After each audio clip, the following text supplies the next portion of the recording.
Lokmat Maharashtrian of the year 2026 मध्ये एका अशी अभिनेत्याची एंट्री झालेली आहे ज्याला पाहिल्याच्या नंतर खऱ्या अर्थाने आपल्याला ऊर्जा दुगणीत होते. असा आपला सर्वांचा लाडका विकी कौशल या ठिकाणी आपल्या सोबत आहे. विकी, तुझं खूप खूप स्वागत आहे Lokmat Maharashtrian of the year 2026 मध्ये. कसं वाटतं इकडे? धन्यवाद. खूप बरं वाटतंय. Last time me Maharashtra of the year award भेटला होता. इट वॉज 2019 मध्ये भेटलं होतं उरीच्या नंतर.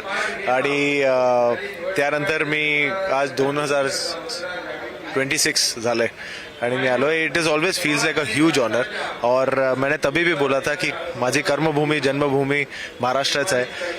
तर लोकमत पासून Maharashtra of the year award भेटणं इट्स अ ह्यूज ऑनर. तुझ्या मते महाराष्ट्रीयन खरा कोण आहे? महाराष्ट्रीयन खरा कोण आहे? महाराष्ट्रामध्ये जन्मलेला आणि जो छत्रपती शिवाजी महाराज को दैवत मानता हो महाराष्ट्रीयन आहे.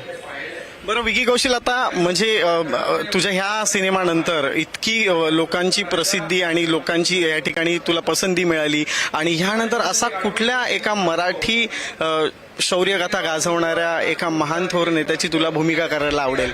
अरे बाप रे, बहुत सारे नाम है. ऐसे तो बहुत सारे नाम है, पर मैं वेट करूंगा कि कोई ऐसा कुछ हो जैसे अनसंग हीरो हो. जैसे मैं हमेशा तभी हम बोलते थे कि छत्रपति शिवाजी महाराज पूरी दुनिया में सबको पता है, बच्चे बच्चे को.